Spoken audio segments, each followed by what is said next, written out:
Class में आपने बताया था कि हमारे जीवन में शास्त्रों की क्या आवश्यकता है।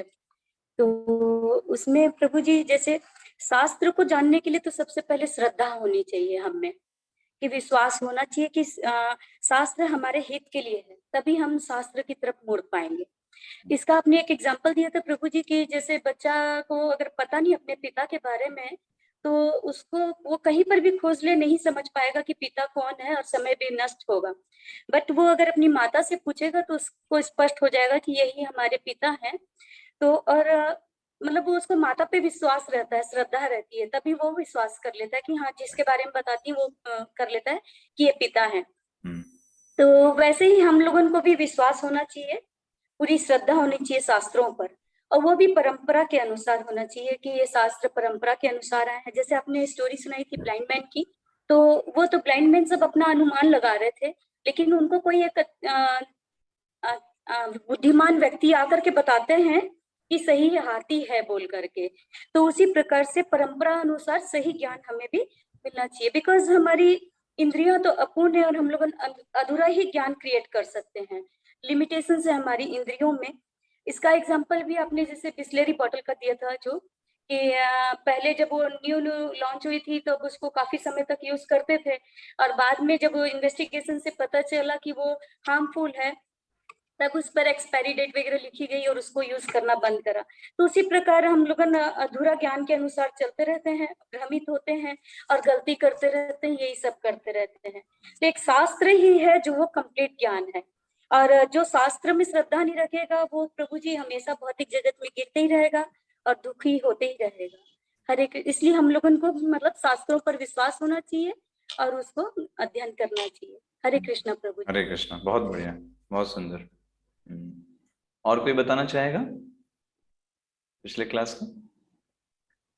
जी प्रभु जी, हाँ, आपने वेद के बारे में बताया था कि वेद दो प्रकार के होते हैं। अच्छा। एक सुने गए श्रुति और एक कंपोज किया गया जिसको स्मृति बोलते हैं। और तो बाकी सबने बता दिया है।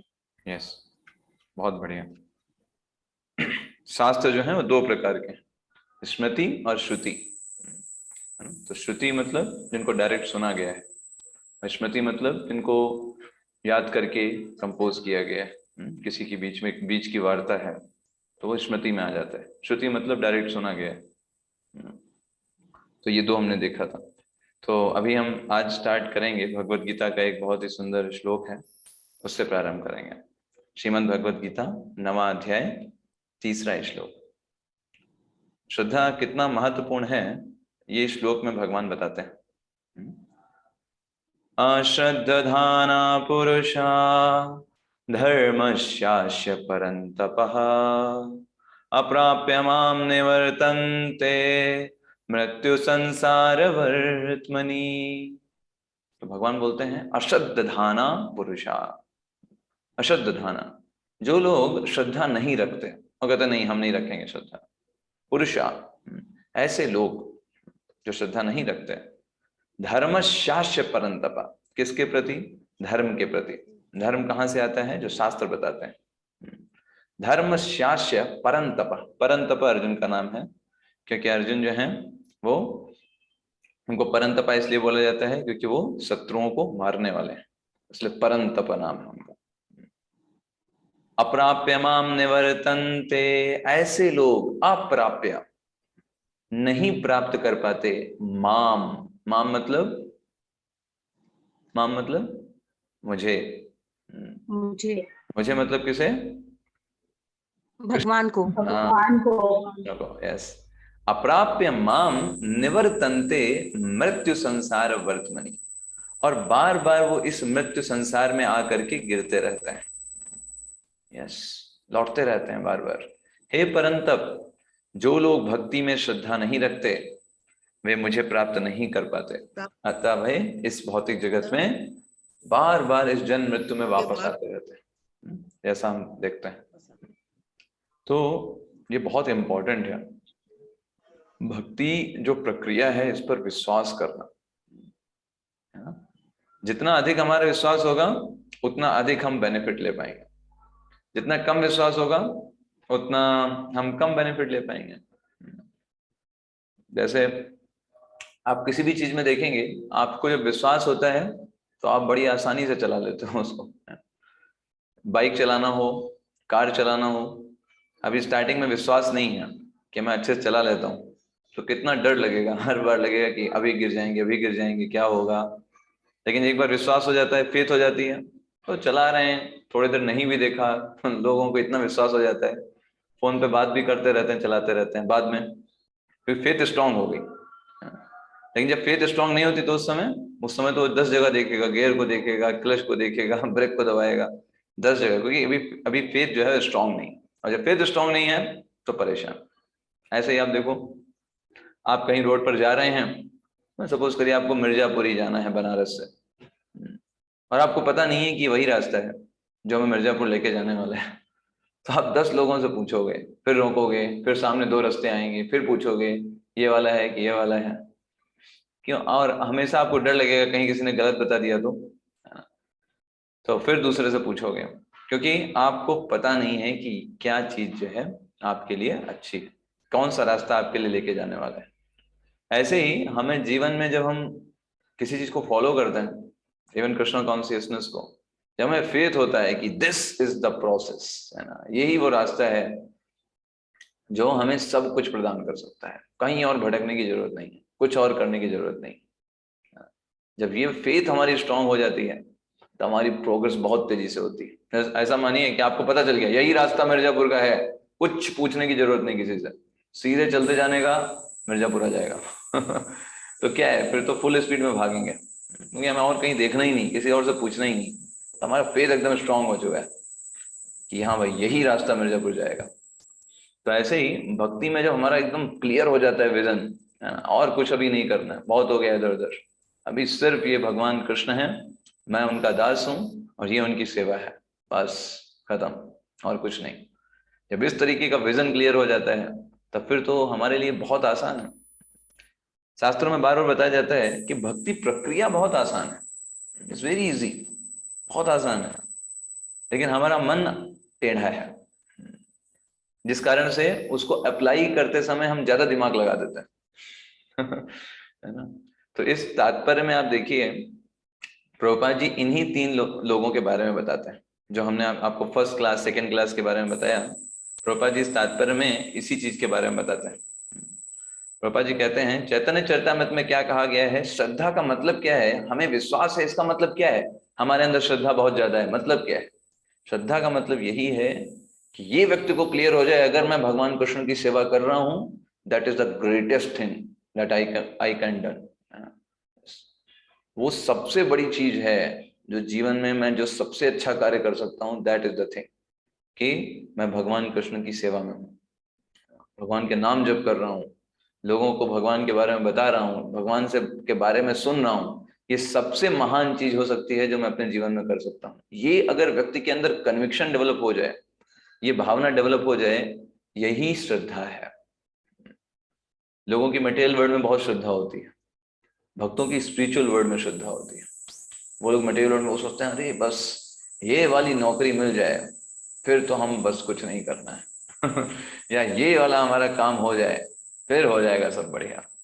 वो मटेरियल वर्ल्ड में श्रद्धा रखता है, लेकिन जो भक्त होते हैं वो स्पिरिचुअलिटी में श्रद्धा रखता है कि अगर मैं कृष्ण भगवान का के नाम का जप कर रहा हूँ, अगर मैं भक्तों का संग कर रहा हूँ, अगर मैं भागवतम पढ़ रहा हूँ, भगवत गीता पढ़ रहा हूँ, कुछ भी गलत नहीं होगा, ये मेरा फेथ है। इवन दो वो इट सीम्स दैट ये गलत है, लेकिन एक्चुअल में वो भगवान की कृपा के रूप ही में ही वो आएगा। ये व्यक्ति का विश्वास होना चाहिए, इसी को श्रद्धा बोलता है कि भगवान जो करेंगे वो सबसे बेस्ट करेंगे अगर मैं भगवान की भक्ति कर रहा हूं। ये चीज, ये फेथ डेवलप होना है ना। वो आपने एक श्लोक सुना होगा, श्रद्धा भक्ति विश्वासे कहे सुदृढ़ निश्चय, कृष्ण भक्ति कैले सर्व कर्म कृत है। अगर मैं कृष्ण भगवान की भक्ति कर रहा हूं उसका मतलब सब कुछ हो गया। तो इसके लिए प्रभुपाद जी श्रीमद् भागवतम का श्लोक कोट करते हैं, यथा तरो मूल निसेचनेन तृप्यन्ति तत्स्कंद भुजोपशाखा, प्राणोपहाराक्ष यथेन्द्रियाणाम तथैव सर्वाहणमच्युतेज्य। इस प्रकार से जड़ में पानी डालने से सभी शाखाओं में पानी पहुंच जाता है। तत्स्कंध भुजोपशाखा, देखिए बहुत आसान है। यथा तरो मूल निषेचनेन, जिस प्रकार एक तरु मतलब पेड़ होता है, उसके मूल में निषेचनेन सींचने से तृप्यंती, उसकी सारी चीजें संतुष्ट हो जाती हैं। क्या क्या? तत्स्कंध भुजोपशाखा, उसकी उस शाखाएं, उसका स्कंध, तना, सब कुछ में पोषण पहुंच जाता है। प्राणोपहाराक्ष यथेन्द्रियाणाम, जिस प्रकार आप पेट में खाना खिलाते हो, प्राणोपहाराक्ष यथेन्द्रियाणाम, सारी इंद्रियों को शक्ति पहुंच जाती है। तथैव शर्वाहणमच्युतेज्या, उसी प्रकार से अगर कोई व्यक्ति अच्युत भगवान की सेवा कर रहा है, अच्युत मतलब भगवान श्री कृष्ण की, वैसे ही अगर कोई भगवान कृष्ण की सेवा कर रहा है, वो पूरे संसार को संतुष्ट कर रहा है। कई कई लोग बोलते हैं ना कि अरे इससे क्या होगा, भक्ति करने से क्या होगा। भक्ति करने से बहुत कुछ होगा। भक्ति करने से भगवान संतुष्ट हो गए, किसी और को संतुष्ट करने की जरूरत नहीं, हर कोई संतुष्ट हो जाएगा। तो हम ऐसा कई सारे पास टाइम जानते हैं, जब भगवान संतुष्ट हुए, सब संतुष्ट हो गए, है ना। उनको अलग से सेपरेट संतुष्ट करने की जरूरत नहीं हुई। तो ऐसे ही प्रभुपाद जी इसके बारे में बताते हैं। अब यहीं पे प्रभुपाद जी अगले पैराग्राफ में बताते हैं कि ये कृष्ण भावनामत व्यक्तियों की 3 कोटियां हैं। जो कृष्ण भावनामत में भक्ति कर रहे हैं, वो 3 कोटियों में आते हैं। पहली कोटि में वो लोग आते हैं जो श्रद्धा विहीन है, उनमें श्रद्धा नहीं है। ये लोग, प्रभुपाद जी बोलते हैं, ऊपर ऊपर भक्ति में लगे रहे, लेकिन इन लोगों को सिद्ध अवस्था प्राप्त नहीं हो पाती। जनरली क्या होता है, थोड़े समय के बाद वो कुछ काल बाद नीचे गिर जाएंगे, क्योंकि इनमें पूर्ण विश्वास श्रद्धा नहीं होता। इनको हमेशा 4 जगह दिमाग लगाएंगे, यहाँ भी हो लें, देखें ब्रह्म कुमारीज में क्या है, यहाँ देख लें रामकृष्ण मिशन में क्या हो रहा है, वो भी बढ़िया हो रहा है, ये भी बढ़िया हो रहा है। वो 10 जगह दिमाग उनका लगा होता है, उनका फेथ नहीं होता है कृष्ण कॉन्शियसनेस में। तो वो या तो गिर जाएंगे या छोड़ देंगे। ये पहली कोटि है ऐसे लोगों की। उनका क्योंकि श्रद्धा का अभाव है, तो कृष्ण भावनामृत में लगा रह पाना बहुत कठिन होता है, नॉट इजी कि वो उसको कंटिन्यू कर पाए। तो प्रभुपाद जी बता रहे हैं कि हमने ऐसा प्रत्यक्ष अनुभव किया है अपने प्रचार कार्यों में। हम बहुत लोगों को प्रचार करते हैं, बहुत लोगों को जोड़ते हैं, जोड़ने का प्रयास करते हैं। कई लोग आते हैं, लेकिन उनके पास कुछ गुप्त उद्देश्य होते हैं उनके। वो कुछ प्रॉफिट देख के आते हैं, कुछ देख के आते हैं, उनको लगता है कि यहाँ से हमको कुछ मिल सकता है, वो सोच के आते हैं। उनका उद्देश्य भक्ति करना नहीं होता। कि ये सोचते हैं चलो अच्छा जुड़ेंगे तो अच्छा हो जाएगा, हमारी कुछ आर्थिक दशा सुधर जाएगी। प्रभुपाद जी कितना स्पष्ट लिखते हैं, आर्थिक दशा सुधर जाएगी इसलिए जुड़ जाते हैं मूवमेंट से।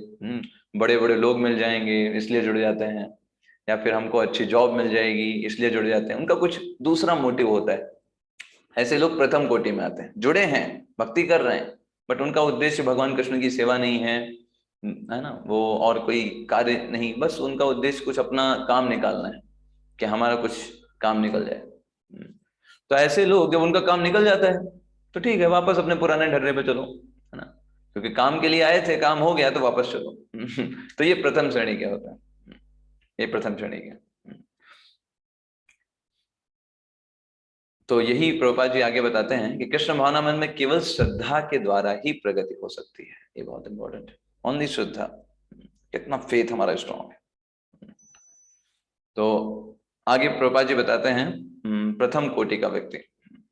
प्रथम कोटि का व्यक्ति क्या होता है, वो भक्ति साहित्य में निपुण होता है। कुछ भी उसको दे दो, कहीं से भी, कोई भी शास्त्र से दे दो, तो देखो इसमें ऐसा लिखा हुआ है, वो तुरंत बताएगा ये क्यों लिखा है, इसके पीछे का पर्पस क्या है, किसने बोला था, क्यों कहा था, है ना। आपने उसको गलत तरीके से समझा। भक्ति साहित्य में एकदम निपुण होगा। और दूसरा उसने एकदम दृढ़ श्रद्धा विकसित कर ली होगी, कोई हिला नहीं सकता उसकी श्रद्धा को। चाहे कोई कितना भी कुछ बोले, कितना भी कोई कुछ बोल दे, उसकी श्रद्धा को कोई हिला नहीं सकता, एकदम फिक्स कृष्णा, है ना। चाहे कुछ भी हो जाए, है ना। कई बार बहुत सारी चीजें हो जाती हैं, लेकिन फिर भी वो व्यक्ति कहेगा मैं भक्ति को नहीं छोड़ सकता, I can not leave it, है ना। Yes, very very much fixed. वो प्रथम कोटि का जो होता है भक्त कहलाता है। तो उसका एक तो भक्ति साहित्य में भी निपुण है, और दूसरा श्रद्धा भी एकदम स्ट्रॉन्ग है। यस। दूसरी कोटि में प्रभुपाद जी बताते हैं वो व्यक्ति आते हैं जिन्हें भक्ति शास्त्रों का ज्ञान नहीं है, वो भक्ति साहित्य में निपुण नहीं है लेकिन श्रद्धा दृढ़ है ना। भक्ति साहित्य ज्यादा उनको नहीं पता है कि भाई कैसे ये कोई व्यक्ति अगर बोल देता है निराकारवाद को ले आता है कहीं शास्त्रों से या कुछ, तो कैसे उसको डिफीट करें।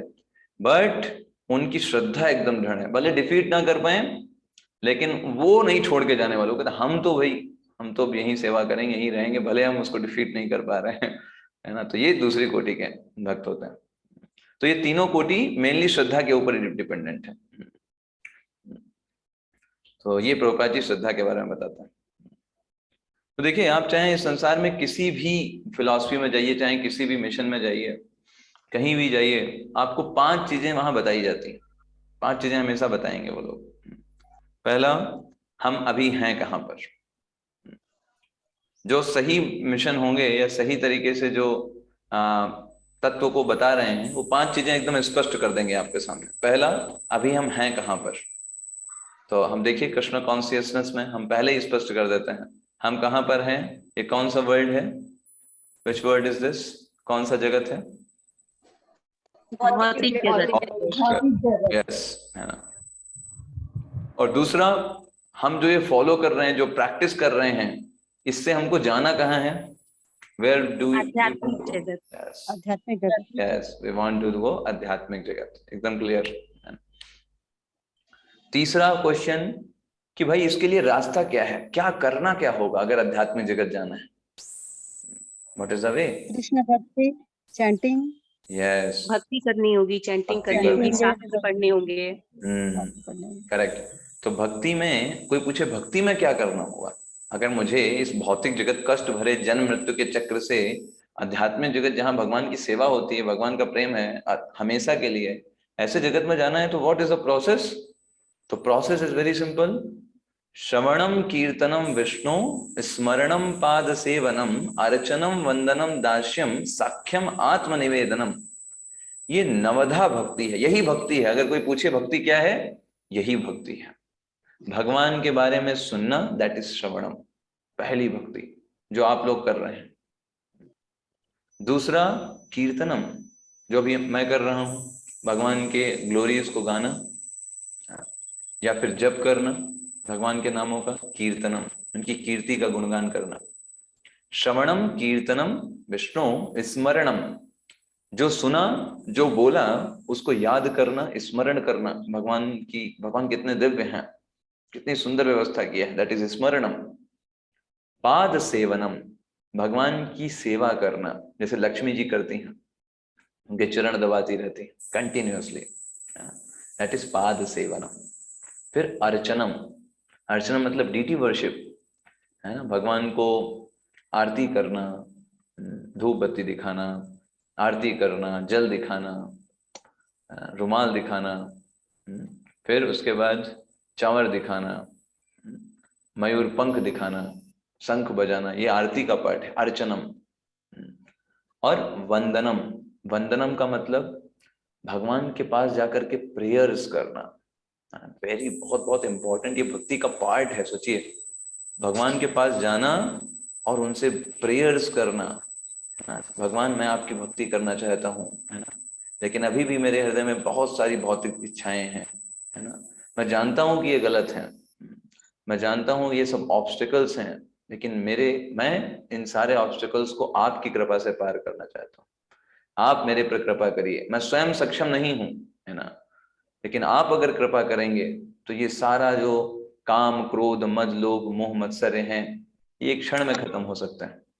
तो भगवान के पास जाके प्रेयर्स करना, है ना, स्वयं की भक्ति के लिए, हम भक्ति के लिए प्रेयर्स कर रहे हैं तो उसमें कुछ गलत नहीं है, भगवान से मांगना चाहिए, खूब मांगना चाहिए। और दूसरा, डिवोटीज के लिए मांगना, जिनसे डिवोटीज को के अपग्रेडेशन के लिए, जिनको भी हम जानते हैं उनके लिए प्रेयर्स करना भगवान को बहुत अच्छा लगता है। अपने लिए प्रेयर्स करना दैट्स ओके, लेकिन वैष्णव का मतलब है, वैष्णव मीन्स जो दूसरों के लिए सोचते हैं। वैष्णव की डेफिनेशन यही है ना, वो सिर्फ स्वयं की सुख के लिए नहीं, स्वयं की मुक्ति के लिए परेशान नहीं होते, वो इसके लिए भी तैयार रहते हैं कि अगर हमको इस भौतिक जगत में रहना भी पड़े लेकिन बाकी लोग भगवान के धाम जा रहे हैं, no problem, I am ready to do that. तो वैष्णव मतलब दूसरे भक्तों के लिए प्रेयर्स करना, जो दूसरों को देखना कि वो किसी भक्ति प्रक्रिया में थोड़े से लूज हो रहे हैं, मोटिवेशन नहीं हो रहा है, उनको भगवान से प्रेयर करना, है ना, कि वो बहुत अच्छे भक्त हैं, भगवान के पास पर्सनल इंटरेक्शन करना, ये प्रेयर्स होती हैं, वेरी इंपॉर्टेंट पार्ट। वंदनम, दास्यम, भगवान स्वयं को भगवान का एक तुच्छ नौकर मानना, कि मैं तो सिर्फ भगवान का एक दास हूं, भगवान के लिए कार्य करने वाला हूं। दास्य भावना, हनुमान जी जैसे बिल्कुल दास्य भावना। भगवान के साथ बैठ करके खा नहीं सकते क्योंकि भगवान तो स्वामी है, बैठ के उनके साथ कैसे खा सकते हैं। भगवान राम ने कहा, जब लंका का युद्ध हो गया, भगवान प्रसाद पा रहे थे, हनुमान जी से बोला, हनुमान जी अरे आप भी आइए, सामने बैठ करके प्रसाद लीजिए। हनुमान जी ने कहा, अरे ये क्या कह रहे हैं आप, मैं कैसे आपके साथ बैठ करके खाना खा सकता हूँ उन्होंने मना कर दिया, नहीं मैं दास हूँ, आप खा लेंगे उसके बाद पाऊंगा। तो दास से भावना भगवान की भक्ति की एक प्रक्रिया है। साख्यम, भगवान को अपने एक सखा के रूप में मानना। सखा का मतलब क्या होता है, व्हाट इज डेफिनेशन सखा? मीन्स फ्रेंड, मित्र। मित्र, किसको सुख दुख मित्र का मानते साथी, हैं? सुख दुख का साथी, अपने सुख दुख का साथी। हाँ जैसे ग्वाल बाल थे कृष्ण के, हाँ, करेक्ट, सुदामा थे। सुदामा थे, सुख दुख का साथी। या एक सखा की और अच्छी डेफिनेशन क्या होती है, जो हमारा भला चाहता है, उसे बोलते हैं सखा। हर स्थिति में वो यही चाहता है कि दूसरा व्यक्ति खुश रहे, उसे बोलते हैं सखा।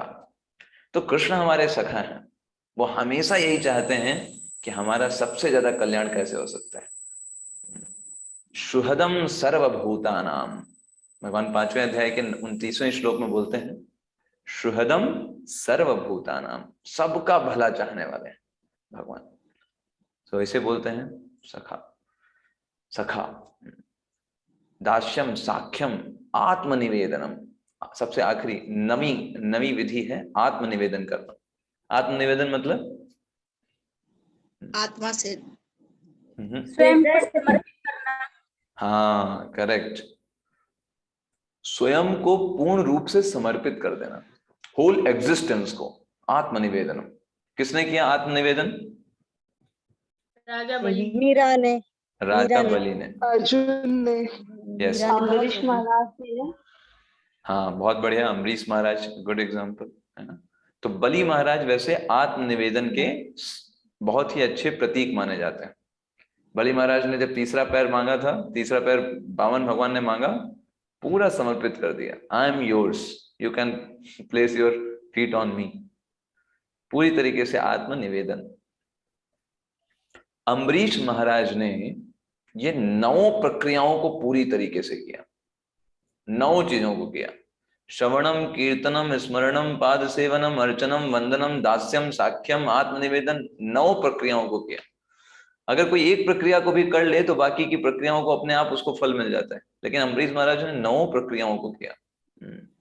उन्होंने सबसे पहले अपने मन को भगवान के बारे में सुनने में लगाया, मन को, अपनी वाणी को भगवान के बारे में वर्णन करने में, अपने हाथों को भगवान के मंदिर की साफ सफाई करने में, पैरों को भगवान के मंदिर में जाने में, नाक को भगवान के चरणों में अर्पित पुष्प को सूंघने में, अपनी त्वचा को भगवान के भक्तों को स्पर्श करने में, हर एक इंद्रिय को उन्होंने भगवान की सेवा में लगाया, पूरी तरीके से कृष्ण कॉन्शियसनेस, है ना, ये ऐसे करके वर्णन आता है। तो दैट इज द पाथ। हमसे पूछा जाए भाई ठीक है आप अभी भौतिक जगत में हो, आपका उद्देश्य है आध्यात्मिक जगत में जाना, कैसे जाओगे? यही 9 प्रक्रियाएं करके। और इसमें भी प्रगति के स्तर हैं। सबसे पहला स्तर है साधु संग, है ना, फिर उसके ऊपर भजन क्रिया, अनर्थ निवृत्ति, है ना, ये करके प्रोसेस है, भाव, प्रेम, सबसे आखिरी में भगवान का प्रेम प्राप्त होगा। That is the thing. तो ये हम ऐसे करके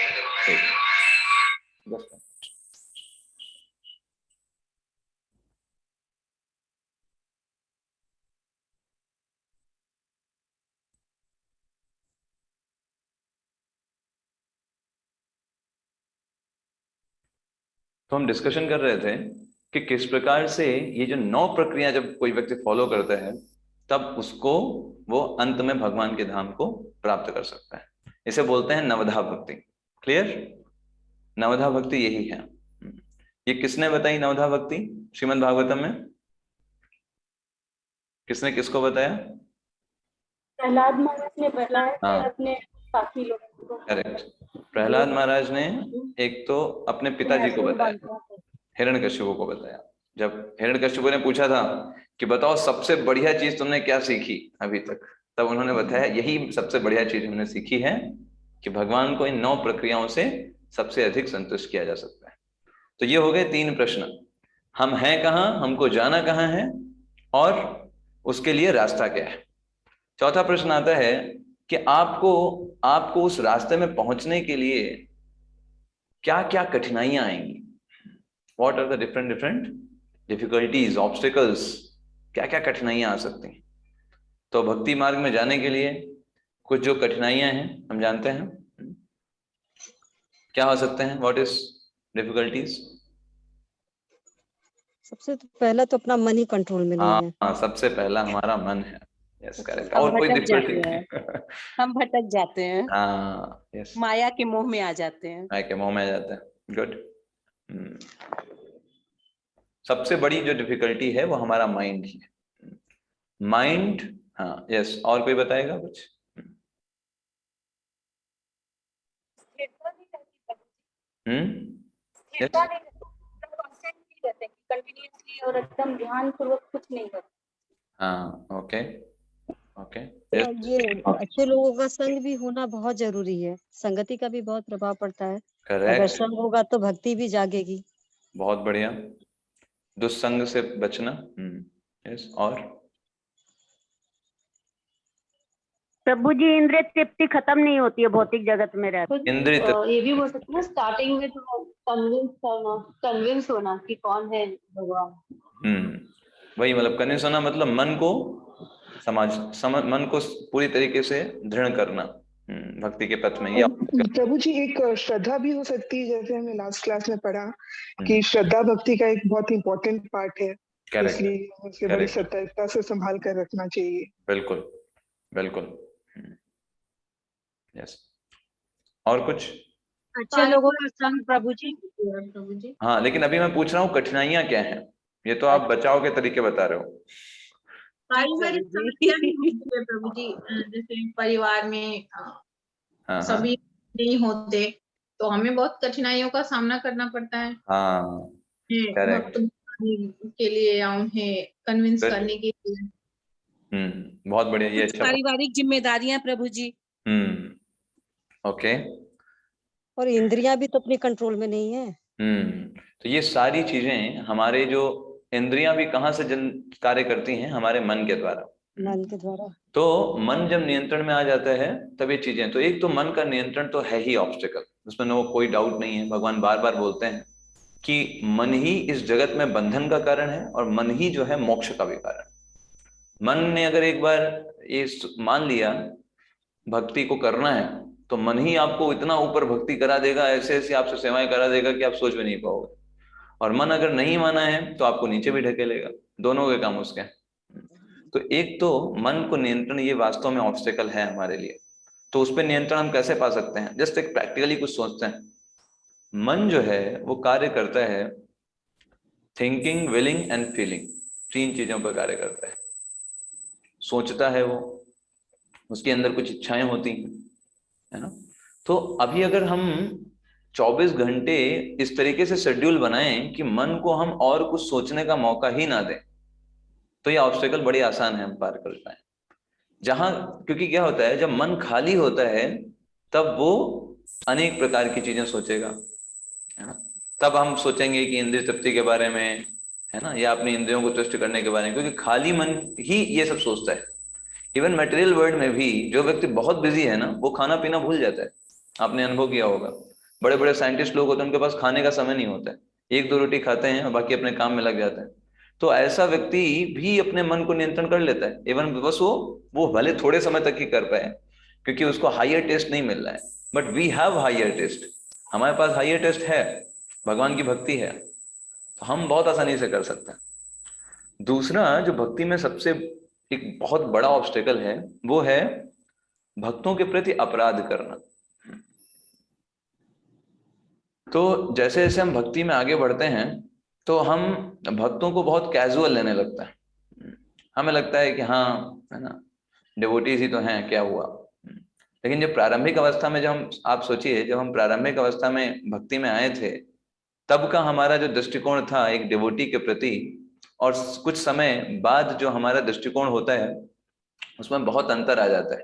क्योंकि मटेरियल वर्ल्ड का नेचर कैसा है, जिस व्यक्ति के आप ज्यादा पास में जाते हैं उसको आप कैजुअल लेने लगते हैं, तो उस कारण से फिर अपराध होने की संभावना बढ़ जाती है। और भक्ति में जो अपराध है वो एक ऐसे व्यक्ति की तरह कार्य करता है, हाथी की तरह काम करता है। जैसे भक्ति रूपी अगर हमारा बगान है, हमने बाग है, और उसमें एक पागल हाथी छोड़ दिया जाए तो कैसे तहस नहस कर सकता है ना।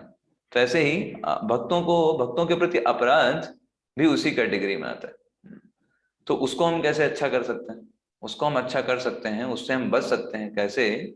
अपने आप को विनम्र रख करके, है ना, और साथ साथ में शास्त्रों का सही तरीके से अध्ययन करके। अगर शास्त्र हम सही से अध्ययन करेंगे तो भगवान हमको बार बार बताएंगे उसमें, श्रील प्रभुपाद जी बार बार समझाएंगे कि भक्तों की स्थिति क्या है, क्या स्थिति है भक्तों की। तो अदरवाइज हम क्या करेंगे? भक्तों के प्रति अपराध हम कई तरीकों से कर सकते हैं। उनमें जाति बुद्धि रख करके, या फिर उनके डिफरेंट हम अलग अलग तरीकों से, है ना, उनके एक्सपीरियंस को देख करके, अनुभव को देख करके, है ना, तो उन सब से हम बच सकते हैं अगर हम सही तरीके से शास्त्र अध्ययन करें और साथ ही साथ हम अच्छे से भक्ति प्रक्रिया को अपने जीवन में अप्लाई करें। तो ये ऑब्स्टेकल्स हैं। और सबसे लास्ट क्वेश्चन होता है, चौथा क्वेश्चन था, लास्ट क्वेश्चन, कि जब हम इन भक्ति प्रक्रिया को प्राप्त कर लेंगे, अंतिम लक्ष्य पे पहुंच जाएंगे, तो वहां पर हमको मिलेगा क्या? What we will get there. ठीक है, हम आध्यात्मिक जगत पहुंच गए तो क्या मिलेगा वहां पर? यस, सेवा प्रभु जी, शांति और सुख और भगवान की सेवा। Okay, good. मोक्ष भी प्राप्ति होती है अगर हम भक्ति जगत में पहुंचते हैं तो। किससे प्राप्ति होती है? किसकी? किस चीज की प्राप्ति होती है? शायद मोक्ष की आपने बोला।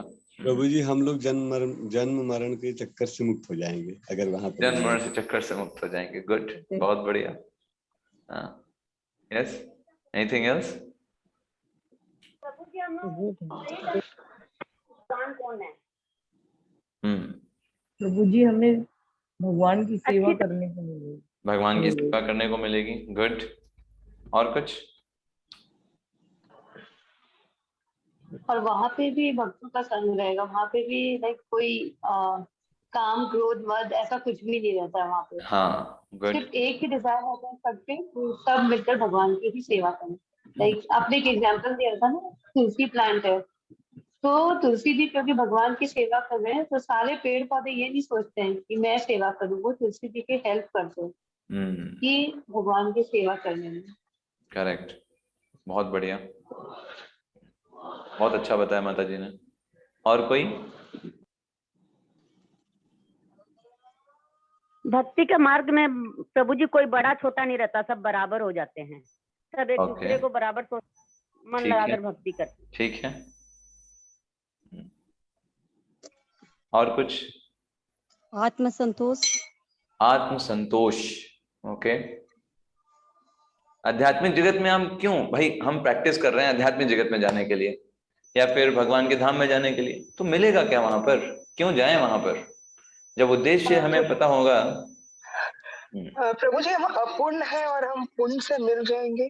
पूर्ण से मिल जाएंगे, ओके जी, ठीक है। मिल जाएंगे मतलब मिलना मतलब परम पिता परमेश्वर के पास उनकी सेवा, उनका संग मिलेगा। जी, ठीक है, संग मिलेगा, वेरी नाइस थिंग। आत्मा को आनंद बहुत मिलेगा, खूब खुश रहेगी, आत्मा को आनंद मिलेगा। यहाँ पे तुम अपने शरीर के लिए रहते हैं ना, मतलब उधर जाके जैसे आत्मा को संतुष्टि पूरी मिलेगी, आत्मा आनंद में रहेगी। Very nice. लेकिन आप ये सोचिए वहां पर सिर्फ आत्मा ही जाती है ना? परमात्मा से मिलना होता है, आत्मा का परमात्मा से मिलन, यही भक्ति का मेन उद्देश्य है। ठीक है, आप लोगों ने बहुत सारी चीजें बताई। तो एक्चुअली आप सभी लोगों ने एकदम सही बताया कि भगवान से मिलना और भगवान का दर्शन करना, इससे बड़ी और कोई दूसरी चीज हो नहीं सकती। क्योंकि भगवान कैसे हैं, वो कोई साधारण व्यक्ति नहीं है कि हम जा करके मिलाए किसी चीफ मिनिस्टर से या कुछ ऐसे। भगवान को साक्षात देखना और उनसे, उनके संग में रेसिप्रोकेशन करना, उनके साथ आदान प्रदान करना प्रेम का, इससे बड़ी चीज और क्या हो सकती है जीवन में। भगवान 6 ऐश्वर्यों से पूर्ण है, उनसे बड़ा कोई धनवान नहीं है, रूपवान नहीं है, ज्ञानवान नहीं है, त्यागवान नहीं है। 6 ऐश्वर्यों में वो पूर्ण है। ऐसे भगवान से मिलना, उनका दर्शन करना अपने आप में कंप्लीट है। जैसे मान लीजिए, अब देखिए हम अपने घर क्यों जाना चाहते हैं। आप कोई बाहर जाइए, कहीं दूसरी जगह में, दूसरे स्टेट में, दूसरे देश में, आप घर आना चाहते हो। किस लिए घर आना चाहते हैं? क्यों? पता है घर पे सब हमारे रिलेटिव्स होंगे, है ना, सब हमारा भला चाहते हैं, उनके साथ हम आदान प्रदान करते हैं, जोक्स करते हैं, है ना। तो हमें उनके साथ बातें करना, आदान प्रदान करना अच्छा लगता है in comparison to the other people, इसलिए हम घर आना चाहते हैं। इसी प्रकार जब हम भगवान, जो कि वास्तव में हमारे पिता हैं, भगवान 14वें अध्याय के 4थे श्लोक में बताते हैं, अहम बीज प्रदा पिता, कि मैं पिता हूं वास्तव में। तो जब भगवान के पास हम जाएंगे, उनके धाम में जाएंगे, वो हमारा जो वास्तविक घर है, वहां पर हम बहुत आनंद कर सकते हैं भगवान के साथ। वहां पर ऐसा नहीं है कि बस, जैसे कभी कभी लोग सोचते हैं कि हम भगवान के धाम क्यों जा रहे हैं, सिर्फ जन्म मृत्यु की से छूट जाने के लिए, है ना। नहीं, जन्म मृत्यु से छूट जाना ये तो इम्पर्सनल भी प्राप्त कर लेते हैं। जो ब्रह्म ज्योति को प्राप्त करना चाहते हैं वो भी जन्म मृत्यु से छूट जाते हैं। लेकिन हमारा उद्देश्य जन्म मृत्यु से छूटना नहीं है, भगवान के प्रेम को प्राप्त करना है ना। जैसे 2 चीजें समझिए, एक होती है शांति की अवस्था और एक होती है प्रेम की अवस्था। आप बताइए दोनों में कौन अच्छा है? एक तरफ शांति है और एक तरफ प्रेम है, आप किसको चाहते हो? प्रेम। प्रेम को चाहते प्रेम हो। को। प्रेम का एक सबसेट है शांति, उसके अंदर अपने आप है। जैसे एक सिंपल सा आपको उदाहरण देते हैं। मान लीजिए आप एक क्लास में बैठे थे और टीचर ने बुलाया, है ना, मतलब बच्चे थे बहुत सारे, टीचर ने एक बच्चे को बुलाया, कहा इधर आओ। बच्चा वहां पे आया, उस टीचर ने कहा हाथ करो, उसने हाथ किया और टीचर ने उसको एक छड़ी से मारना प्रारंभ किया। और वो बच्चा जो था वो कह रहा था नहीं नहीं बहुत दर्द हो रहा है, छोड़ दो छोड़ दो छोड़ दो। ठीक है, टीचर ने कहा ठीक है छोड़ दिया, जाओ बैठ जाओ जा करके अपने सीट पे। अब सीट पे जाके बैठ गया। अब टीचर बोले, कहा देखो हमने तुम्हारे लिए कितनी व्यवस्था कर दिया, है ना, तुम इतना परेशान हो रहे थे, तुमको कह दिया जाओ सीट पर बैठो, अभी तुमको देखो कोई दर्द पीड़ा भी नहीं हो रही है, खुश हो? हाँ बोलेगा, हाँ टीचर आपने बहुत अच्छा किया, हमको बचा लिया। लेकिन क्या वो टीचर ने कुछ अच्छा किया उसके लिए? हमें बताइए। नहीं, वो तो सिर्फ उसको जो कष्ट मिल रहा था उससे राहत दे दिया। अच्छा होता तब होता जब वो टीचर कहता है भाई देखो मैं 4 गुलाब जामुन लाया हूं, एकदम स्वर्ण से इसका जूस है, स्वर्ण जैसा कलर का है, आओ बेटा तुम इसमें आओ खा लो, है ना, 4 गुलाब जामुन तुम्हारे लाया हूं। अब वो गुलाब जामुन आकर के खाएगा तब वो असली है, उसे लगेगा हाँ टीचर ने उसके लिए कुछ किया है। और पहले उसको मारा फिर बाद में उसको छुड़ा दिया, ये कोई बात थोड़ा ना हुई, ये इसके लिए कुछ हुआ थोड़ा ना। आप ऐसे सोचिए, हम आत्मा है और हमको एक भौतिक शरीर दिया गया है, और भौतिक शरीर से अनेक प्रकार के कष्ट हो रहे हैं, जन्म हो रहा है, मृत्यु हो रहा है। सिर्फ इससे छुड़ा देना ये कंप्लीट नहीं है, वो शांति की अवस्था है। ठीक है भाई अब जन्म मृत्यु नहीं होगा, ठीक है जन्म मृत्यु नहीं होगा तो क्या, नहीं अब कुछ नहीं, ना जन्म होगा, ना मृत्यु होगा, ना काम होगा, ना क्रोध होगा, ना लोभ मद मोह मत्सर, कुछ नहीं होगा। तो आगे क्या? नहीं आगे कुछ नहीं, बस शांति शांति शांति, बस शांति है। तो ये असली चीज है। या फिर हम भगवान के धाम जाएं, भगवान के साथ रेसिप्रोकेशन करें, ऐसे बाल बाल खेलते रहते हैं, भगवान के साथ खाते पीते रहते हैं, भगवान के साथ एंजॉय करते हैं, है ना, वो असली अवस्था है। या फिर बस शांत हो जाना, नहीं भाई जन्म मृत्यु नहीं, बुढ़ापा नहीं, बीमारी नहीं, क्या अच्छा है उसमें? भगवान के धाम जाकर बाल बालों की तरह रहना। करेक्ट, वो उच्च अवस्था है। तो शांति जो है वो प्रेम के अंदर ही है, प्रेम बड़ा है, शांति छोटी है। ऐसे ही आप एक और एग्जांपल ले सकते हैं। जैसे मान लीजिए जब कोई व्यक्ति, कोई पति और पत्नी हो, तो उन दोनों में बहुत लड़ाई हो रही हो, आपस में खूब लड़ाई हो रही है, खूब लड़ाई हो रही है। तो उन लोगों ने कहा कि ठीक है, बहुत लड़ाई हो रही, रोज रोज लड़ाई हो रही, कल से हम बात नहीं करेंगे। तो पत्नी अपना अलग रूम में और पति अपना अलग रूम में, कोई एक दूसरे से बातचीत नहीं करता है। कुछ बातचीत करनी होती तो चिट लगा देते हैं कि भाई चिट रखी है, ये पढ़ लो, हमें बात ही नहीं करना तुमसे, है ना। तो ऐसे करके बातचीत हो रही है। तो ऐसे करके अभी क्या लड़ाई होगी इस समय जब बातचीत नहीं हो रही? तो नहीं नहीं कोई लड़ाई नहीं। तो ये है शांति की अवस्था। उस समय पूरे घर में शांति रहेगी शांति शांति चलेगी। लेकिन वो क्या वास्तविक चीज है? क्या वही चीज है? नहीं। उससे अच्छा क्या होता कि दोनों एक दूसरे के साथ कोऑर्डिनेट करते, है ना, तब वो असली अवस्था होती, तब वो सही चीज होती है ना कि बस हम बात नहीं करेंगे और जो है सारी बातें लिखित रूप में रहेंगी। तो घर में तो लगेगा कि हाँ सब शांति है, लेकिन एक्चुअली शांति नहीं। ठीक ऐसे ही हम जो आत्मा है, हम कितने एक्टिव हैं आप ये सोचो। हमको जब इस शरीर में बांधा गया है तब हम शांति नहीं रह पाते, है ना। जब इस शरीर से निकाल दिया जाएगा तब हम शांत रहेंगे क्या? तब भी हम कुछ करना चाहेंगे। तो हमको चाहिए कुछ इन्वॉल्वमेंट भगवान की सेवा करने का। तो ये चीज यहाँ पर इंपॉर्टेंट है। आप देखिए इस जगत में हम कितने सारे संबंध हमारे हैं। हम माता पिता के साथ हमारा वात्सल्य रस को हम आदान प्रदान करते हैं, है ना। और अपने भाइयों और बहनों के साथ हम साख्य भाव को एंजॉय करते हैं, सखा भाव को। या मित्रों के साथ हम कौन सा भाव आदान प्रदान करते हैं? सख्य भाव, है ना।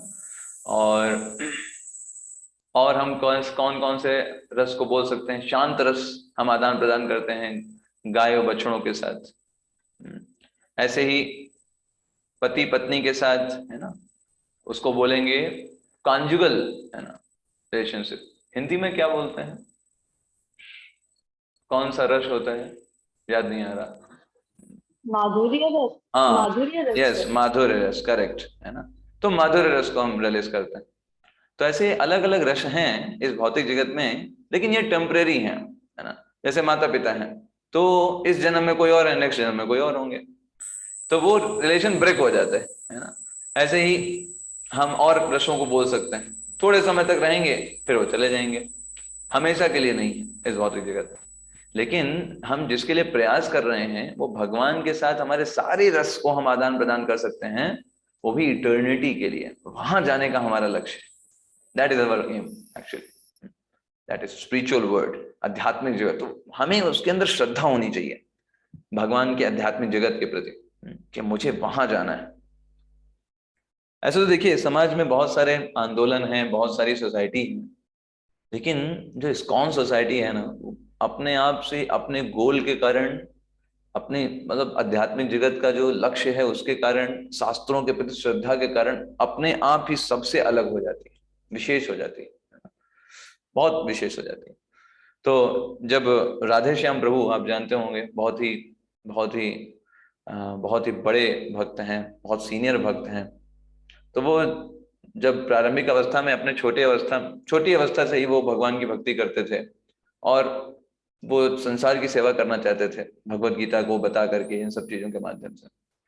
तो वो खोज रहे थे, बहुत सारी संस्थाओं में जाकर के, अनेक संस्थाओं में गए और समझने का प्रयास किया कि क्या चाहते हैं सारी संस्थाओं के लोग, है ना। अलग अलग संस्थाओं में, जितनी संस्थाएं हैं, लगभग 14-15 संस्थाओं में गए। तो उन्होंने देखा, हर संस्था में देखा दो चीजें कॉमन थी हर संस्था में। पहला, वो हर यही बोला जाता था, देखो अगर तुमको इस संसार से मुक्ति पानी है, जन्म मृत्यु से छूटना है, तो तुमको इस संसार से दूर रहना होगा। पहला वो लोग बताते थे, संसार में रह करके तुम भगवान के पास नहीं जा सकते, जन्म मृत्यु से नहीं छूट सकते, संसार को छोड़ना पड़ेगा। जंगल में जाओ, हिमालयों पे जाओ, अपने आप को गंगोत्री के अंदर डुबा दो पूरे गले तक, वहां तपस्या करो, संसार से दूर रखो, क्योंकि संसार में रहोगे तो फिर तुम वो चीज अटेंड नहीं कर सकते जो हाईएस्ट है। ये बताते थे और संस्थाओं में।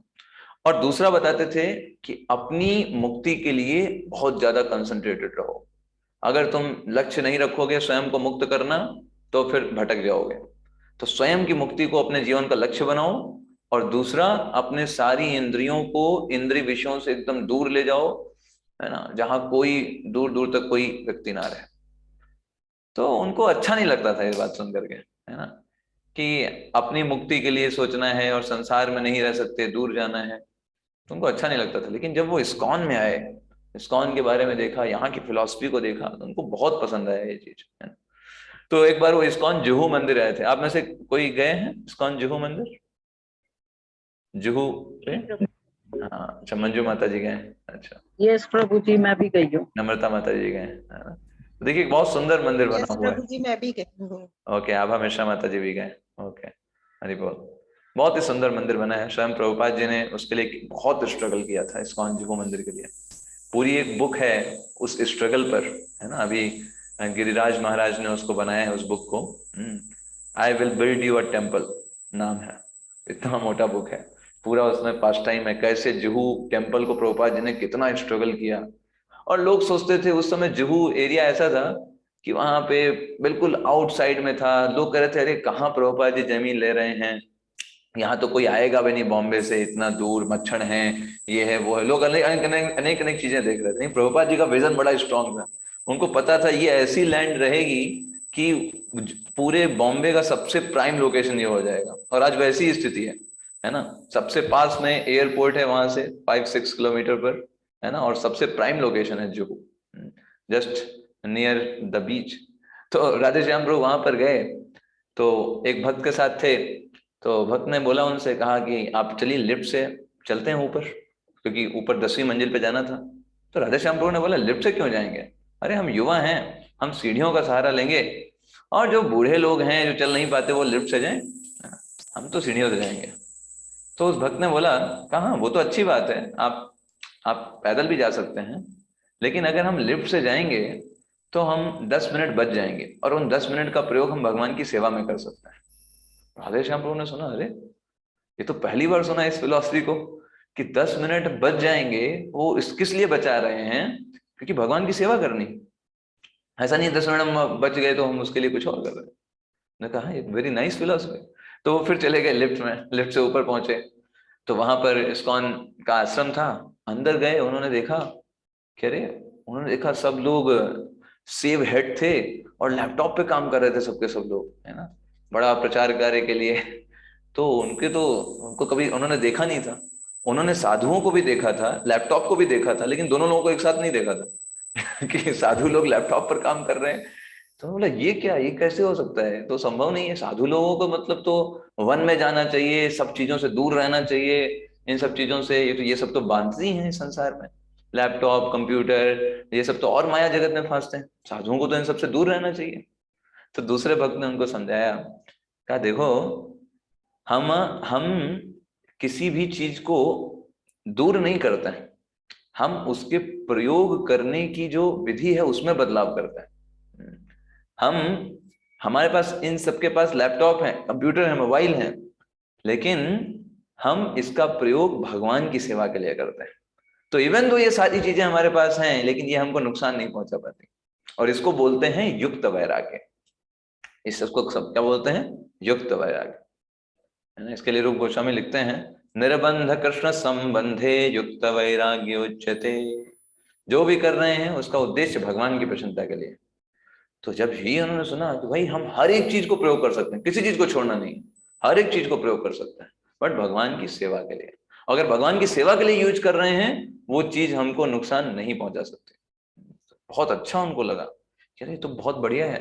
उन्होंने बोला, उस भक्त ने समझाया, देखो हम अपने प्रत्येक इंद्रियों का प्रयोग करते हैं। हम कुछ ऐसा नहीं कि हमें कहते हैं ये मत सुनो वो मत करो, हम अपनी प्रत्येक इंद्रियों का प्रयोग करते हैं भगवान की प्रसन्नता के लिए। आंखें हैं वो कुछ सुंदर देखना चाहती हैं, हम भगवान के विग्रह दिखाते हैं। कान है वो कुछ अच्छा सुनना चाहते हैं, भगवान के हरे कृष्ण के इतने मेलोडी हैं कि उतना क्या ही मेलोडी मिलेंगे आपको बाहर, इतने मेलोडी आपको मिल जाएंगे, इतने प्रकार की ट्यून्स मिल जाएंगी। हम खूब सुनते हैं हरे कृष्ण के कीर्तन से। हम फिलॉसफी सुनना चाहते हैं, बड़े अच्छे अच्छे बहुत बढ़िया बढ़िया लेक्चर्स हैं अनेक महाराज के, शील प्रभुपाद के, है ना, पूरा आश्चर्यचकित रह जाएंगे सुन करके, है ना। तो ऐसे ही हम अपने प्रत्येक इंद्रियों को पॉजिटिव वे में इंगेज करते हैं, ना कि हम ये कहें ये मत करो वो मत करो, यहाँ मत जाओ वहां मत जाओ। उसके बजाय हम ये बताते हैं क्या करो। ठीक है, आप अपने इंद्रियों को रोकोगे, लेकिन उन इंद्रियों को कुछ एंगेजमेंट चाहिए। अगर आप एंगेजमेंट नहीं दोगे तो वापस से वो उन तरफ चली जाएंगे। तो हम instead of saying do not do, हम कहते हैं व्हाट यू शुड डू। और जब आप वो करोगे, हायर टेस्ट लोगे, अपने आप लोअर टेस्ट छूट जाएगा। जब भगवान के विग्रहों का दर्शन करोगे, इस संसार की सुंदरता आपको तुच्छ लगेगी। आप लोग संसार के क्या ही लोगों में सुंदरता है, वो सिर्फ इस तरीके की सुंदरता है जो सिर्फ 10-20 वर्ष के लिए है, वो बस वही है, और सुंदरता का कोई मतलब नहीं इस संसार में। तो ये आप अनुभव कर पाओगे जब आप शास्त्र पढ़ोगे, भगवान के विग्रहों का दर्शन करोगे। तब आप अपने आप ही, जैसे एक कमल का फूल होता है, वो भले ही कीचड़ में रहता है लेकिन कीचड़ के गुणों से अप्रभावित रहता है, वैसे ही एक भक्त संसार के बीच में रहते हुए भी वो संसार का नहीं होता, वो भगवान का होता है। It's very important thing. और राधेश्याम प्रभु ने जब ये बात सुना, कहा ये मिशन है जो वास्तव में हमको, हमारी इंद्रियों को पॉजिटिव वे में एंगेज करने को सोच रहा है। और दूसरा, उस भक्त ने राधेश्याम प्रभु को बताया कि हम लोग वन में नहीं जाते, हिमालय पर नहीं जाते। हमारा कंसर्न सिर्फ इसके लिए नहीं है कि हमारा मुक्ति हो जाए, जन्म से छूट जाए, बाकी लोगों का क्या हो, हमें क्या करना। नहीं, हम शहर के बीचों बीच में रहते हैं, है ना। श्री प्रभुपाद जी ने बोला एकदम बीचों बीच में हम रहेंगे शहर के, और सबको भगवान के बारे में बताएंगे, सबको भगवान की ग्लोरी सुनाएंगे, और सबको भगवान के धाम लेकर के जाएंगे। प्रहलाद महाराज जब नरसिंह भगवान से बातचीत करते हैं तो प्रहलाद महाराज कहते हैं, मुझे थोड़ा सा भी इंटरेस्ट नहीं है इन सब लोगों को छोड़ करके आपके भगवत धाम जाने में। नैतम विहाय, मैं उन योगियों की तरह नहीं हूं जो सिर्फ स्वयं के लिए सोचता हूं। मैं तो चाहता हूं मैं जितने भी लोग हैं सबको आपकी भक्ति, आपके भगवत धाम लेकर के चलूं, और पीछे पीछे मैं आऊं, आगे नहीं जाना। वो सबको पहले भेजिए और मैं बाद में आऊंगा। दैट इज वैष्णव। वैष्णव की डेफिनेशन ही यही है, जो व्यक्ति दूसरों के लिए कंसर्न रहता है। स्वयं को, अगर वैष्णव के बारे में बताया था, स्वयं को अगर उसे नरक में भी जाना पड़े और दूसरे लोगों को आध्यात्मिक जगत में भेजा जा रहा है, वो हैप्पीली भेजेगा, क्योंकि उसका मेन कंसर्न है भगवान की प्रसन्नता। और भगवान प्रसन्न होते हैं जब अधिक से अधिक लोग भगवान की भक्ति करें। उससे भी नहीं बस हमारा हो जाएगा, हम बाकी हमें क्या करना, नहीं, वैसा नहीं सोचता। वो सबको साथ में रखने का सोचता है, सबको भगवान की तरफ भेजने को सोचता है। क्योंकि जो वैष्णव होगा, इवन वो नरक में भी जाएगा ना, उसके लिए कोई कष्ट नहीं है, ये श्रीमद् भागवतम कहती है। क्योंकि वैष्णव का मतलब है वो हर समय भगवान को रिलीज कर सकता है। वो नरक में जाकर के भी वहां पे डिवोटीज को बना सकता है और भगवान की भक्ति बड़ी हैप्पीली कर सकता है। प्रहलाद महाराज यही कहते हैं अपने में कि मुझे कोई भी संसार में दुख नहीं है, अगर आप दोबारा भी जन्म देंगे मुझे कोई समस्या नहीं है। मुझे बस एक ही चीज का दुख है, एक ही मेरी समस्या है कि ये मूर्ख लोग इंद्रिय तृप्ति में सुख खोज रहे हैं, इनको देख करके बस तरस आता है। बाकी मुझे, मेरा कोई कंसर्न नहीं है। मुझे चाहे आप नरक भेजो, चाहे अगला जन्म दो, मुझे पता है मैं तो आपकी भक्ति में इतना दृढ़ हूं कि किसी भी परिस्थिति में आपकी भक्ति करने की क्षमता रखता हूं। प्रहलाद महाराज, लेकिन प्रहलाद महाराज का असली दुख क्या है, कंसर्न क्या है, किसके लिए है? कृष्ण के लिए, अपने भक्तों के लिए, कि उनको हम लेकर जाए भगवत धाम, है ना। बेसिकली हम लोगों के लिए है, जो लोग इंद्रिय तृप्ति में सुख को मान रहे हैं। प्रहलाद महाराज उनको पता है कोई सुख नहीं है ना। उन्होंने पहले ही बता दिया कि इस जगत में लोग इंद्रिय तृप्ति कर रहे हैं, क्या है, पुनः पुनश्चर्वित चर्वणानाम, है ना। वही दूसरी चीज है, वही चीजें बार बार चबा रहे हैं। तो जैसे एक च्युइंगम होता है, वो एक बार चूस लिया गया, उसमें कुछ नहीं मिलने वाला, फिर चाहे जितना भी दांत आप दबाइए उसमें। ठीक ऐसे ही इस जगत के सारे भोग हैं, न जाने कितने कितने जन्मों में हम सारे भोग भोग चुके हैं, हर एक योनि में सारी चीजें किया ही है ना। लेकिन अभी भी सोचते हैं नहीं, अभी हम उसमें सुख मिल सकता है ना। चिंगम को चबा चुके हैं, फिर सोचें कि नहीं नहीं, अभी कुछ तो रस निकलेगा, कुछ तो रस निकलेगा, कुछ नहीं निकलने वाला उसमें, सिर्फ दांत दर्द करेंगे, है ना। ठीक ऐसे ही भौतिक जगत के भोग हैं जो हमारी चेतना है कि नहीं नहीं इसमें कुछ है। प्रहलाद महाराज तो पता है, वो बोले हम, मुझे खुद के लिए कोई कंसर्न नहीं, खुद के लिए कुछ चाहिए ही नहीं, मैं इन सब लोगों के लिए कंसर्न। तो वैष्णव का मतलब ये होता है जो दूसरों के लिए सोचते हैं। और इसलिए प्रभुपाद जी ने ये मिशन बनाया, ऐसी अपॉर्चुनिटी दी कि हम सबको मौका दें भगवान के बारे में सुनने का, भगवान के बारे में बोलने का, है ना, भगवान का दर्शन करने का, जगन्नाथ रथ यात्रा में भाग लेने का, है ना, भगवान के दर्शन कराने का, हर शहर हर सिटी में। इसी तरीके से श्रील प्रभुपाद जी का मिशन है। जब राधेश्याम प्रभु ने ये सुना, कहा कि दिस इज द थिंग, है ना, उन्होंने उसी दिन सोच लिया कि मुझे इसे ज्वाइन करना है और समाज के लिए कार्य करना है। इतनी अच्छी तरीके से जो है ये संस्था जो है लोगों को उद्धार कर रही है, लोगों को भगवान से जोड़ रही है। और वास्तव में देखें तो हम किसी का कुछ भला नहीं कर सकते, है ना। हमें गलत फहमी होती है कि हम किसी का भला कर रहे हैं। Actually we can not do anything for the people. सिर्फ एक ही व्यक्ति जो है वो वास्तव में कल्याण कर सकते हैं जीवात्मा का, वो सिर्फ भगवान है।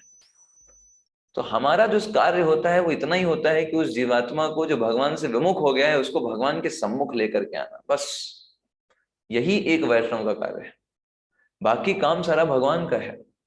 उसको भक्ति में जोड़ना, उसको अपना टेस्ट देना, ये आप नहीं दे सकते उसको वो कृष्ण ही देंगे। आप उसको चाहे कितना भी सुनाइए, कितना भी उसको जोड़ने का प्रयास करिए, अगर भगवान कृष्ण उसके हृदय में टेस्ट नहीं देंगे अपने नामों के प्रति, अपनी भक्ति प्रोसेस के प्रति तो कैसे होगा। आप कितना भी बोलिए, आप कितना भी उसको समझाइए, लेकिन टेस्ट कौन देगा अपने नाम के प्रति, सेवा के प्रति? वो कौन देगा? वो कृष्ण देंगे। और अगर वो टेस्ट नहीं देंगे वो व्यक्ति टिक नहीं पाएगा, है ना। यस। तो भगवान कितना कुछ हमारे लिए करते हैं, हमको टेस्ट देते हैं, हमारे लिए डिवोटीज की व्यवस्था करते हैं, अपने बारे में सुनाते हैं। So many things Lord is doing all the time.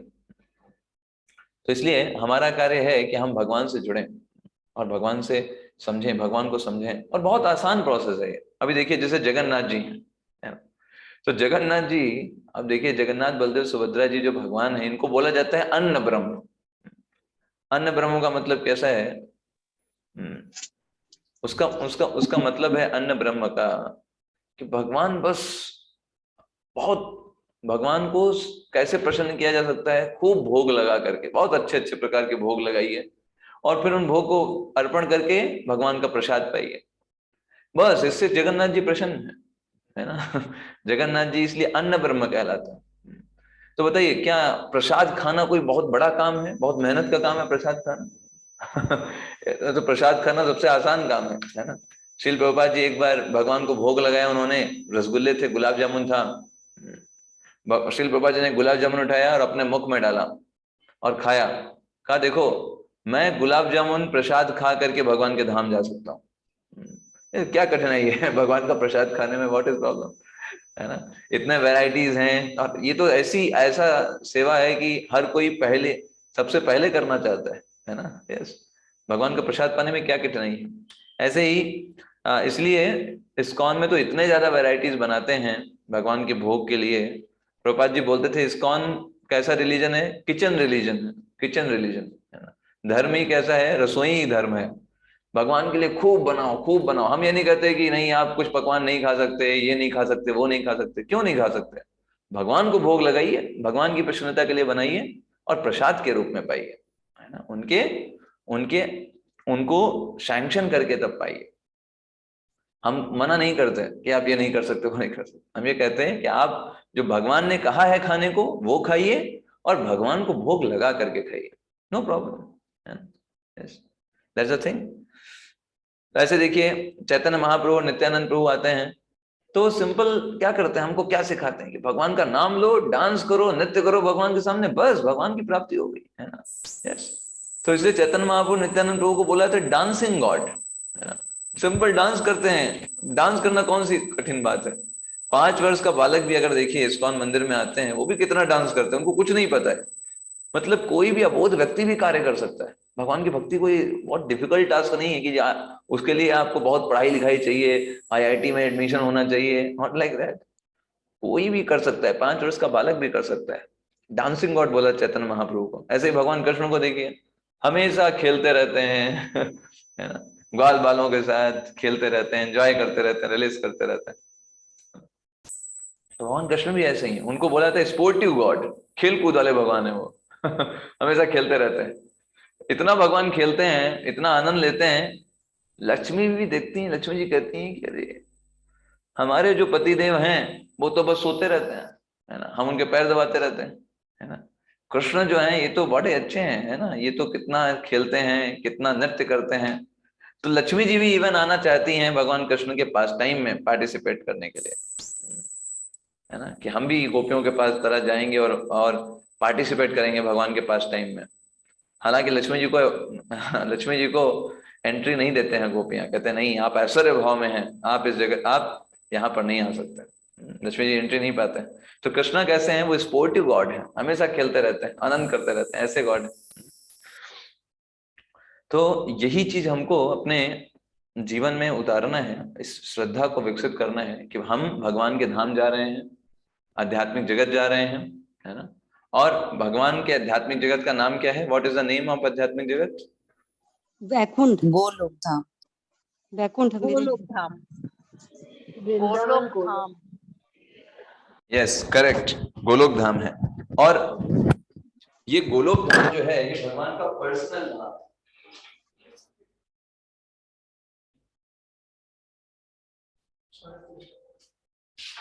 जो भगवान का गोलोक धाम है ये भगवान का पर्सनल धाम है, जहां भगवान पर्सनल रहता है ना।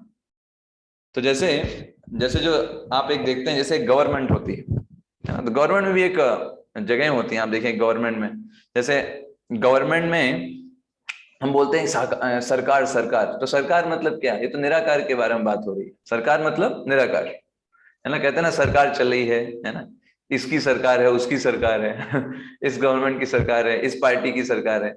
तो सरकार मतलब निराकार की बात हो रही है। तो वो किनके लिए है? जो ब्रह्मवादी होते हैं, ज्ञानी लोग होते हैं, वो निराकार को अप्रोच करता है ना। तो वो ब्रह्म ज्योति, सिर्फ सरकार सरकार सरकार, है ना।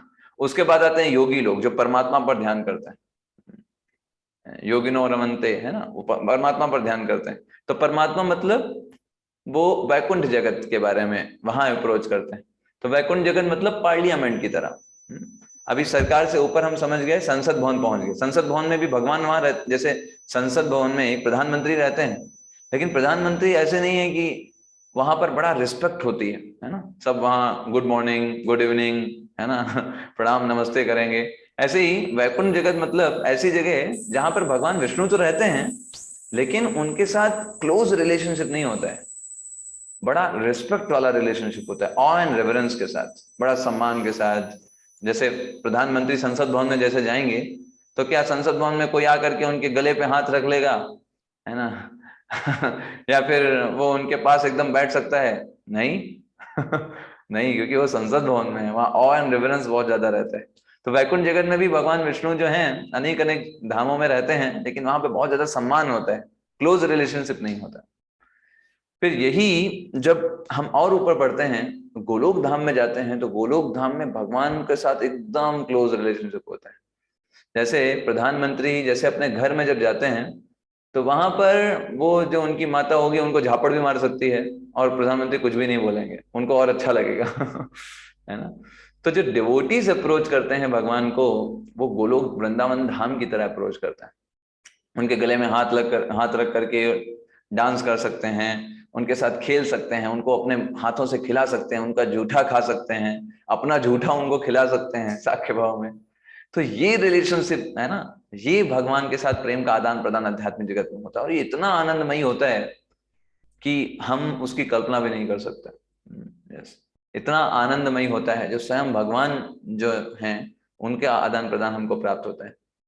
आध्यात्मिक जगत में सिर्फ हम आत्मा ही जाते हैं, वहां पर मन, बुद्धि, अहंकार, ये शरीर, है ना, ये सब वहां पर नहीं, सिर्फ आत्मा जाता है वहां पर। Very very very important thing.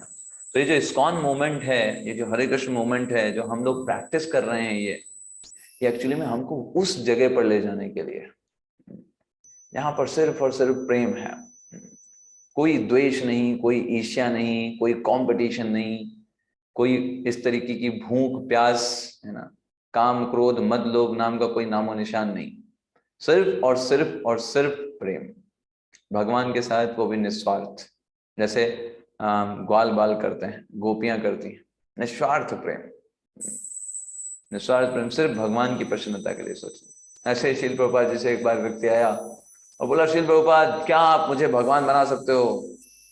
शील प्रभुपाद जी ने कहा, नहीं, मैं तुमको भगवान नहीं बना सकता, हाँ, लेकिन मैं तुमको भगवान से बड़ा बना सकता हूँ।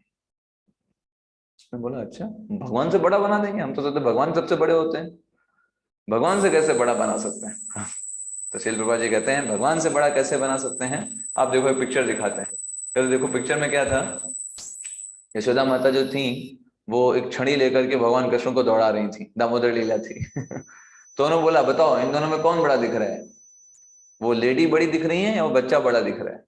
उसने बोला हाथ में छड़ी तो लेडी के है, डर के तो कृष्ण भाग रहे हैं, तो जाहिर सी बात है यशोदा माता बड़ी। तो श्रील प्रभुपाद जी ने बोला she is a devotee of Krishna, that's why जो कृष्ण है वो बाउंड हो गए हैं उनके प्रेम के कारण, वो अपने आप को बांध लेते हैं अपने प्रेम के कारण। ऐसे ही दूसरा फोटो था, भगवान जो थे रथ हाँक रहे हैं और अर्जुन जो है रथ पर बैठे हुए हैं। कहा बताओ कौन स्वामी है यहाँ पर? बड़ा कौन है, सारथी या रथी, कौन बड़ा है? रथी। रथी बड़ा होता है भाई, सारथी तो वो तो नौकर होता है, ड्राइवर होता है, वो तो रथी के अनुसार काम करता है। तो यही प्रभुपाद जी ने कहा देखो हम आपको भगवान से बड़ा बना रहे हैं और आप भगवान बनना चाहते हो। भगवान अपनी उस चीज को छोड़ करके भक्तों की सेवा करना चाहते हैं और हम सोचते हैं हम भगवान बन जाएंगे, ऐसी धारणा रखते हैं। तो एक्चुअली स्वामी बनने में आनंद नहीं है, सेवक बनने में आनंद है। अगर स्वामी बनने में आनंद होता तो क्यों भगवान कृष्ण जो है चैतन्य महाप्रभु बन करके आते हैं और स्वयं सेवा भावना को बोलते हैं, कल्टीवेट करने को बोलते हैं? क्यों भगवान आते हैं और अपने भक्तों की सेवा करने के अवसर ढूंढते रहते हैं? तो एक्चुअल में सेवा करने का अपना एक आनंद है। जब हम किसी को सर्व करते हैं ना, हम खुद उसमें रिलीज करते हैं, और वो क्योंकि हमारी तो स्थिति भी वही है, हम तो भगवान के दास हैं ही, तो हम जैसे ही सेवा भावना अपने अंदर लाते हैं हम तुरंत सेटिस्फाई हो जाते हैं। वो हमको इनर सेटिस्फैक्शन प्रदान करता है। तो हमें बार बार अपने माइंड को ये समझाना चाहिए कि हम किस तरीके से अपनी सेवा भावना को इंक्रीज कर सकें और इस फेथ को स्ट्रॉन्ग कर सकें कि दिस मोमेंट, दिस प्रोसेस है ना, which we are doing every day, chanting Hare Krishna, है ना, attentively, trying to be attentive, है ना, reading Bhagavatam, है ना, discussion with devotees, है ना, ये सारे जो चीजें हैं ये हमको भगवान के पास ले करके जा रही हैं। एक एक कदम हम बढ़ा रहे हैं भगवान का दर्शन करने के लिए, भगवान का संग प्राप्त करने के लिए। राधानाथ महाराज एक बार बताए लेक्चर में कि एक दिन आपने जप किया और अपने आप को कृष्ण भावनामृत रखा, मतलब एक कदम आपने भगवान की तरफ बढ़ा लिया। ऐसे सोचना चाहिए। नाउ दिस डेज, आज हमने कैसे इस डे को यूटिलाइज किया and plan for the tomorrow. कल कैसे हमें इसको अपने समय को बचाना है। समय बहुत कम है, बहुत कम समय है। हमको नहीं पता कि कब समय एंड हो जाएगा, है ना। प्लान हम फ्यूचर के बना सकते हैं इस मटेरियल वर्ल्ड में, ये करना है वो करना है, but nobody knows whenever we have to go from here। सबका अपना अपना प्लेन है। Nobody can save others, है ना। कोई भी व्यक्ति किसी दूसरे को बचा नहीं सकता, चाहे जितना भी डियर हो, नहीं बचा सकता। इसलिए भगवान के आध्यात्मिक धाम में, भगवान के नाम में अपनी श्रद्धा को विकास करना है और उसको एकदम स्ट्रांग बनाना है ताकि हम तेजी से प्रगति कर सकें। जितनी श्रद्धा होगी उतना तेजी से हम प्रगति करें, और जितना अश्रद्धा, हम संदेह कर रहे हैं क्या है क्या नहीं, ये गलत है सही है, तो हम फिर बार बार लौटते रहेंगे। जैसा भगवान ने भगवत गीता के 9वें अध्याय के 3रे श्लोक में बताया, जो हमने सबसे पहले आपको शेयर किया था। अश्रद्धाना पुरुषा धर्म शास्त्र परंतपा। जो लोग भक्ति में श्रद्धा नहीं रखते, है ना, वो लोग निवर्तन्ते मृत्यु संसार वर्तमनी।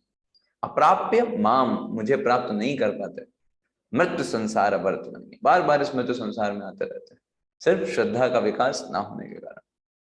तो हमें इसमें श्रद्धा को अपने बिल्ड करना है प्रत्येक दिन, शास्त्रों का अध्ययन और सही तरीके से गाइडेंस में रह करके, तो हम देखेंगे हम भगवान को प्राप्त कर पाएंगे बहुत ही आसानी से। और यही एक सबसे अच्छा तरीका है। कोई एक बच्चा खो गया है, अब भूल गया है अपने माता पिता को, रो रहा है सड़क पर, तो सबसे बड़ा कल्याण उस व्यक्ति का किया जा सकता है, उसको उसके माता पिता के पास पहुंचा दो। यही सबसे बड़ा उसके लिए कल्याण कर सकता है। ऐसे ही हम सब लोग अभी भूले हुए हैं भगवान को, है ना, तो इन किन प्रकार हम भगवान से जुड़ जाएं, बस यही सबसे बड़ी चीज है ना, यही सबसे बड़ा और कल्याण हम बोल सकते हैं। इसलिए भगवान भगवत गीता में बोलते हैं कि ये जो भक्ति का पाथ है ये कोई कठिन पाथ नहीं है, सुसुखम कर तुम अव्ययम, करने में बहुत आसान है। हम रोज देखिए क्या करते हैं, कोई ऐसा मेहनत का कार्य नहीं है जो हम नहीं कर सकते एक्चुअली। भगवान के नामों का जप करना है, जो अपने आप में इतने सुंदर नाम है।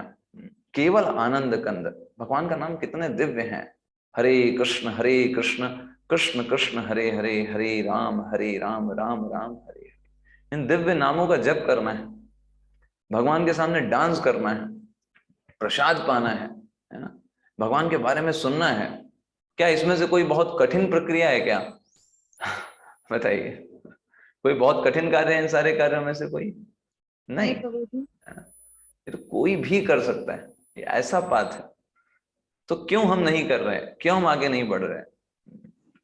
तो हमें बहुत अच्छे तरीके से श्रद्धा को विकास करके प्रत्येक दिन हमें एक एक दिन जो है विकास करना चाहिए। हमारी स्थिति बहुत दयनीय है।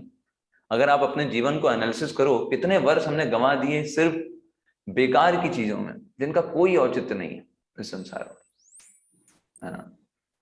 तो अभी नहीं गंवाना है। तुलसीदास जी बोलते हैं विनय पत्रिका में, अबलो नसानी अब ना नसई हूं। अभी तक तो हमने बहुत अपना समय गंवा दिया, अब नहीं गंवाने दूंगा, अब नहीं छोड़ूंगा, बहुत हो गया। अबलो नशानी अब ना नसई, अभी अपने समय को बर्बाद नहीं करूंगा। तो ये चेतना को बिल्डअप करना है। श्रीमद् भागवतम में वर्णन आता है कि हमारी स्थिति कैसे है। एक व्यक्ति है जिसको एक शेर दौड़ा रहा है, और वो व्यक्ति है, वो जो है एक कुएं में है, वो कूद गया है। कुएं के अंदर में क्या है? सब सर्प पड़े हुए हैं, वो मुख खोले हैं सर्प कि ये व्यक्ति गिरे और हम खा जाएं। उसको बड़े बड़े अजगर हैं, और वो पेड़ पर लटका हुआ है, और जिस डाल पर लटका हुआ है वो डाल को भी चूहे जो हैं वो कुतर रहे हैं, सफेद और काले कलर के। और ये जो व्यक्ति लटका हुआ है, ये जब लटका था तो उस समय जो मधुमक्खी का छत्ता था वो थोड़ा हिल गया था, तो मधुमक्खी के छत्ते से एक दो बूंदे जो हैं वो गिर रही हैं कंटिन्यूअस इसकी जीभ पर। तो ये बड़ा आनंद ले रहा है, कह रहा है क्या भाई, क्या स्वाद मिल रहा है, मजा आ गया भाई को है ना, मजा आ रहा है बहुत, कितना बढ़िया स्वाद है। अरे भाई स्वाद मत देखो, ऊपर नीचे देखो क्या है। तो वही स्थिति हमारी, ठीक है, वही सेम स्थिति हमारी है ना। जो शेर है वो और कोई नहीं था, वो टाइम है जो दौड़ा रहा है व्यक्ति है। टाइम निकलता जा रहा है, 5 बजे टाइम निकल गया, 6 बज गए, 7 बज गए, 10 बज गए, इधर देखते हैं अरे अभी तो 5 बजा था, अभी तो 7 बज गया, टाइम चला गया। वो दौड़ा रहा है हमको, ठीक है ना। और जो नीचे सर्प हैं वो और कोई नहीं है, मृत्यु है। गिरेंगे, एक बार मृत्यु के मुख में गिरे, गए, सब खत्म। कौन से संबंध, किसके संबंध, कौन सा देश, कौन सी जाति, कौन सा वर्ण और कौन सा शरीर, क्या, कौन पुरुष कौन स्त्री, कौन कौन ब्राह्मण कौन क्षत्रिय, कुछ नहीं, खत्म। दूसरी बॉडी, वो गया। जो चूहे कुतर रहे हैं उस डाल को, वो और कोई नहीं है, वो दिन और रात है। एक दिन और रात, वो दिन रात जो है सफेद और काले चूहे वो डाल को कुतर रहे हैं। वो कुतर देंगे एक दिन, और धीरे धीरे वो डाल टूटेगी सीधे अजगर के मुख में। और जब मक्खियों का, जो मधुमक्खी का छत्ता जो था वो हिला था, तो कई सारी मधुमक्खी आकर के इसको काट भी रही थी। तो वो मधुमक्खी जो है वो कौन है? वही क्लेश है। इस संसार में भी व्यक्ति शांति से थोड़ा ना रह पाता है, यहाँ भी अनेक प्रकार की समस्याएं। कोई पड़ोसी नहीं बोला, कोई ऑफिस में किसी व्यक्ति के साथ झगड़ा हो गया, कुछ ना कुछ यहाँ चलता रहता है। लेकिन इन सब के बीच में भी ये व्यक्ति जो है वो एक बूंद जो गिर रही है शहद की, वो सोच रहा है वाह क्या बढ़िया जीवन चल रहा है। सोमवार से शनिवार तक गधों की तरह काम करके संडे को एक छुट्टी क्या मिल जाती है, वो सोचता है कि जीवन का उसने पुरुषार्थ प्राप्त कर लिया। ठीक है। तो व्यक्ति इस तरीके से छोटी से इंद्रिय तृप्ति के लालच में भयानक से भयानक कार्यों में लगा रहता है। यही वो मूर्ख है। उसको ये समझना चाहिए कि कैसे हमें इधर से निकलना है, उसके लिए प्रयास करना चाहिए। वो बुद्धिमान है। सिर्फ उस एक बूंद को पाने के लिए वो कितना मेहनत करता है इस संसार में, सिर्फ एक छोटी सी इंद्रिय तृप्ति को प्राप्त करने के लिए व्यक्ति कितना मेहनत करता है। लेकिन जो व्यक्ति बुद्धिमान है वो समझेगा और यहाँ से निकलने का प्रयास करेगा और भगवान की सेवा में सबसे मोस्ट इंपॉर्टेंट है, उसमें लगेगा, दैट इज द थिंग, है ना। ठीक है, तो हम यहीं पे एंड करेंगे क्लास को, इसके आगे हम फिर आगे कंटिन्यू करेंगे। आपके अगर कोई प्रश्न है आप पूछ सकते हो। If anyone has any question related to today's session, you can ask.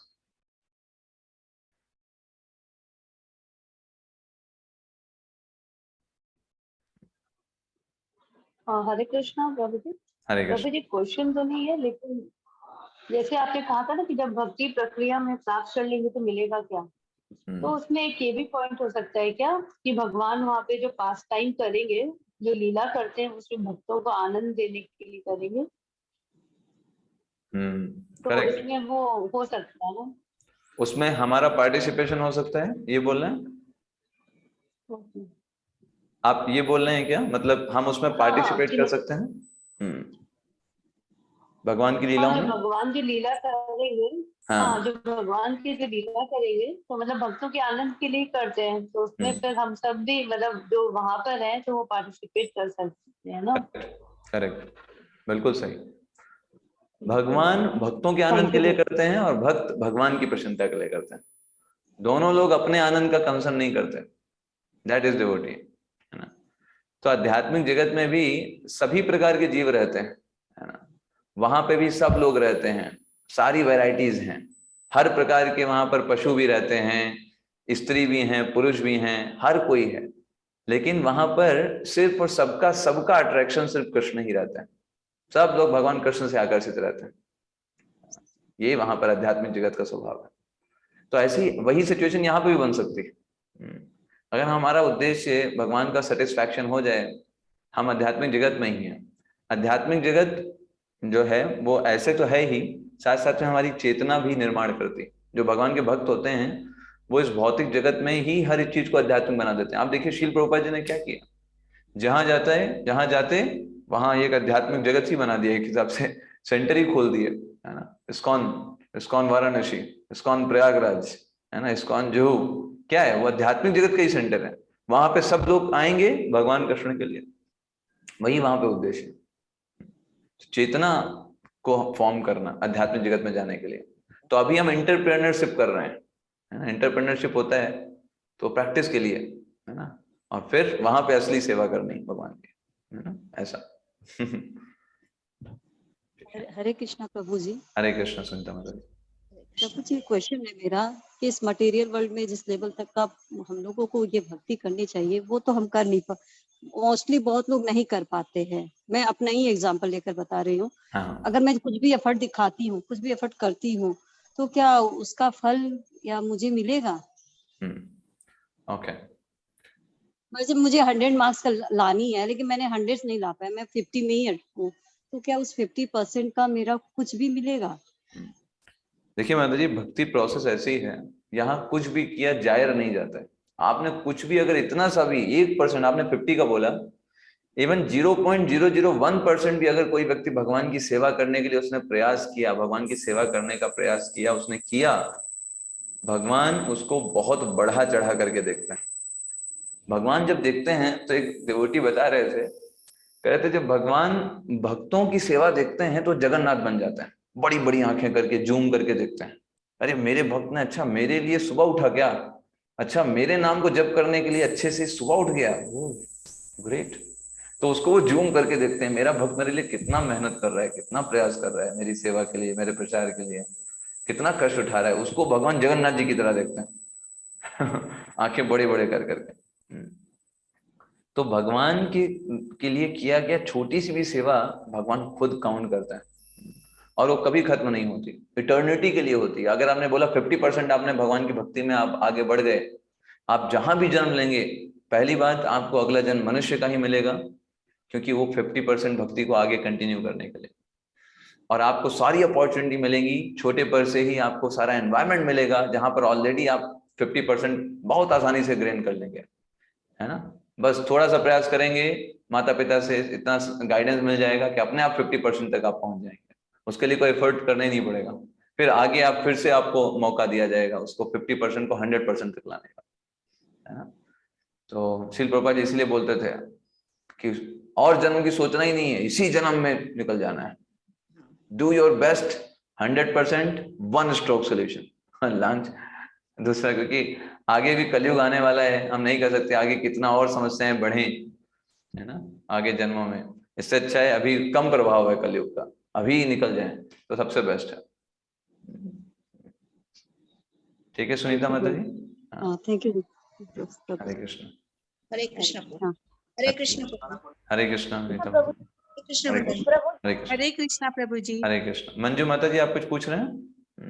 जी प्रभु जी, जब कृष्ण भगवान डायरेक्ट माने हम लोग को बोलते तो हम लोग समझते नहीं है, आप इतना समझा रहे हैं तब भी नहीं समझ पा रहे हम लोग। नहीं, आप समझ रहे हैं, ऐसी बात नहीं कि आप नहीं समझ रहे हैं। गोपाल कृष्ण गोस्वामी महाराज हमेशा बोलते हैं इस बात को, है ना, कि कभी कभी लोग बोलते हैं कि अरे हम भक्ति में आगे नहीं बढ़ रहे हैं, हम तो इतना श्रवण किया, इतना सुने, फिर भी हमारे अंदर सब है और हम भक्ति में नहीं बढ़ पा रहे हैं। तो महाराज हमेशा ये आंसर देते हैं, अगर भक्ति में नहीं बढ़ पा रहे हैं तो कैसे सुन रहे हैं? फिर सुन रहे हैं, अभी भी आप श्रवण कर रहे हैं भगवान के बारे में, ये अपने आप में बताता है कि आप भक्ति में प्रगति कर रहे हैं। ऊपर से देखने में लग सकता है कि नहीं नहीं क्या हो रहा है अभी तो हम, लेकिन श्रवण करने के प्रति उत्सुकता है, श्रवण करने की इच्छा है, ये अपने आप में प्रमाण है कि हम भक्ति में आगे बढ़े। ठीक है माता जी, बहुत अच्छी लगी प्रभु जी, धन्यवाद। हरे कृष्णा प्रभु। हरे कृष्ण। हरे कृष्ण। हरे कृष्ण प्रभु जी। हरे कृष्ण। दंडवत प्रणाम। हरे कृष्णा प्रभु हरे कृष्ण। हरे कृष्ण। हरे कृष्णा प्रभु जी। हरे कृष्णा प्रभु जी। हरे कृष्ण। कृष्णा प्रभु जी दंडवत प्रणाम। हरे कृष्णा प्रभु जी दंडवत प्रणाम। हरे कृष्ण। हरे कृष्णा प्रभु जी, धन्यवाद प्रणाम। हरे कृष्ण।